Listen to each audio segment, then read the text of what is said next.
ശരിക്കും പറഞ്ഞാൽ പ്രകൃതിയെയും മണ്ണിനെയും മനുഷ്യനെയും സ്നേഹിക്കുന്ന വലിയൊരു പ്രസ്ഥാനം RCM.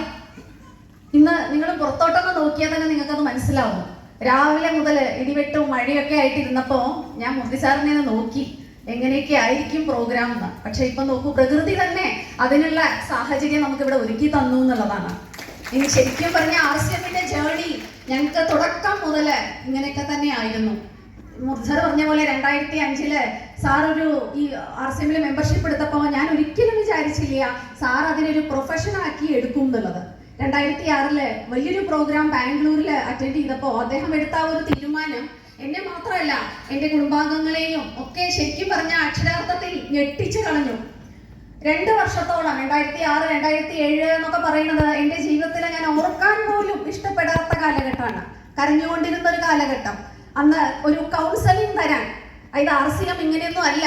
അന്ന് ഞാൻ കണ്ട RCM എന്ന് പറഞ്ഞാൽ എനിക്ക് നിങ്ങളോട് പറയാൻ പോലും പറ്റില്ല.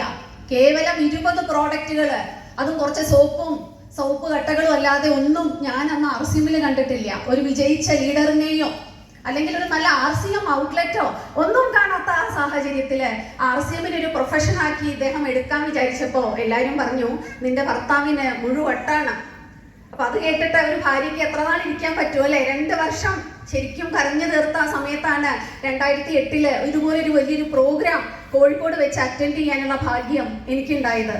അന്ന് ഞാൻ മനസ്സിലാക്കി മൂർത്തി സാർ എടുത്ത തീരുമാനം എത്രയോ മഹത്തരമായിരുന്നു എന്നുള്ളത്.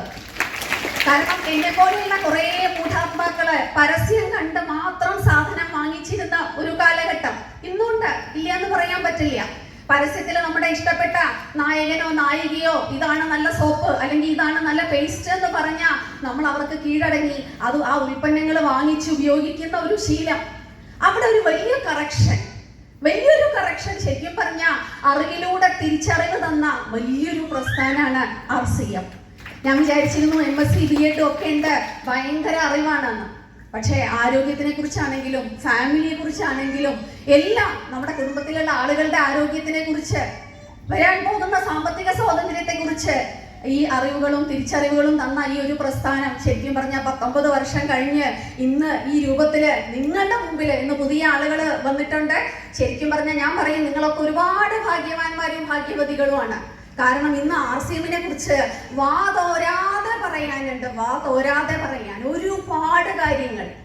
എന്തിന് ഈ അടുത്ത കാലത്ത് നമുക്ക് കിട്ടിയ ഏറ്റവും വലിയ അച്ചീവ്മെന്റ് ആണ് ഹൈജീൻ അവയർനെസ് ഏറ്റവും കൊടുത്തുകൊണ്ട് മെയ് 28 ലോക hygiene day, world menstrual hygiene ഡേയിൽ നമ്മൾ കൊടുത്ത ഹൈജീൻ അവയർനെസ് ഒരു വലിയ റെക്കോർഡായി മാറിയിരിക്കുന്നു. 3 സർവകാല റെക്കോർഡുകൾ, elite book of records, elite India record and India book of records. ഇങ്ങനെ 3 റെക്കോർഡുകൾ നേടി നമ്മളിങ്ങനെ കുതിച്ചുകൊണ്ടിരിക്കുകയാണ്. അതിനു മുമ്പ് ഗാമ ഒറൈസിനുള്ള അംഗീകാരം കിട്ടി. ഏറ്റവും കൂടുതൽ ഡോക്ടേഴ്സ് അംഗീകരിച്ച ഏക ന്യൂട്രാസ്യൂട്ടിക്കൽ ഉൽപ്പന്നം, അതും റെക്കോർഡ് കരസ്ഥമാക്കി. അതിനു മുമ്പ് നമ്മുടെ ഏറ്റവും വലിയൊരു ഭക്ഷണ സംസ്കാരം പഠിപ്പിച്ചെന്ന വലിയ സെഗ്മെന്റാണ് ഗുഡ്ഡോട്ട്, അതിന് അംഗീകാരം കിട്ടി. ലോക തലത്തിൽ അന്താരാഷ്ട്ര തലത്തിൽ സെക്കൻഡ് പ്രൈസ്. ഒന്ന് ആലോചിച്ച് നോക്കൂ, സെക്കൻഡ് പൊസിഷൻ എന്നൊക്കെ പറഞ്ഞാല് നമുക്കത് ഇമാജിൻ ചെയ്യാൻ പറ്റണം. ഗ്ലോബൽ വാർമിംഗ് റെഡ്യൂസ് ചെയ്യുന്നതിൽ പ്രധാന പങ്ക് വഹിച്ച ലോകത്തെ ഏറ്റവും വലിയ സെഗ്മെന്റ് ആയിട്ട് ഗുഡ്ഡോട്ടിനെ ഈ ലോകം മുഴുവനും അംഗീകാരം കൊടുത്തു, 2ാം സ്ഥാനം നൽകിയിട്ട്. ആലോചിച്ച് നോക്കൂ, നമ്മൾ ഇന്ന് RCM എവിടെ എത്തി നിൽക്കുന്നു. അതുപോലെ നമ്മുടെ TCG കഴിഞ്ഞ മാർച്ച് 8 ലോക വനിതാ ദിനത്തില് ഡയറക്ട് സെല്ലിംഗ് ഇൻഡസ്ട്രിയിൽ വർക്ക് ചെയ്യുന്ന വനിതമാരെ എല്ലാ സ്ത്രീകളെയും ക്ഷണിച്ചുകൊണ്ട് ഡൽഹിയിൽ ഒരു വലിയ പ്രോഗ്രാം കണ്ടക്ട് ചെയ്തു. 10,000-ഓളം സ്ത്രീകള് തിങ്ങി നിറഞ്ഞ ആ ഒരു ഹാളിൽ വെച്ചിട്ട് നമ്മുടെ TCയെ ആദരിച്ചത് 2 മുഖ്യമന്ത്രിമാരും മുൻ cabinet minister Smriti Irani madam അടക്കം TCGക്ക് ഒരു സ്പെഷ്യൽ അപ്രീസിയേഷൻ അവിടെ കൊടുക്കുകയുണ്ടായി. എന്താ കാരണം? 1 ലക്ഷത്തിലേറെ സ്ത്രീകൾക്ക് വരുമാന മാർഗം തുറന്നു കൊടുത്തതിനാണ് നമ്മുടെ MD TCGയെ അവിടെ ആദരിച്ചത്. ആലോചിച്ച് നോക്കൂ, ഇന്ന് പല രാഷ്ട്രീയ പാർട്ടികളും പല നല്ല കാര്യങ്ങൾ ചെയ്യുന്നുണ്ട്. പക്ഷെ ഇത്രത്തോളം ചെയ്യാൻ ഞാൻ കരുതുന്നില്ല ഒരു രാഷ്ട്രീയ പാർട്ടിക്കോ ഒരു വ്യക്തിക്കോ ഒരു പ്രസ്ഥാനത്തിനോ ഒരു ട്രഡീഷണൽ ബിസിനസ്സിനോ ഒരു ഡയറക്ട് മാർക്കറ്റിങ്ങിനോ ചെയ്യാൻ കഴിയാത്ത തലത്തില് ഇന്ന് RCM വാനോളം ഉയർന്നു കഴിഞ്ഞു എന്നുള്ളതാണ്. അപ്പൊ അതുകൊണ്ട് പുതിയതായിട്ട് വന്ന ആളുകളുണ്ട്, ശരിക്കും RCMനെ മനസ്സിലാക്കുക. മോൻ പറഞ്ഞത് കേട്ടല്ലോ, MBBS പഠിച്ചുകൊണ്ട് ഇരിക്കുമ്പോഴേ ഞങ്ങൾ കൊടുത്ത അഡ്വൈസ്, നീ ഡോക്ടറാവാനൊക്കെ പഠിച്ചോ, അറിവ് നേടിക്കോ, പക്ഷേ നിന്റെ പ്രൊഫഷൻ RCM ആയിരിക്കണം. ഇന്ന് ഏറ്റവും നോബിൾ ആയിട്ടുള്ള പ്രൊഫഷൻ ഏതാണെന്ന് ചോദിച്ചാൽ ഒന്നേ ഉള്ളൂ, അത് RCM.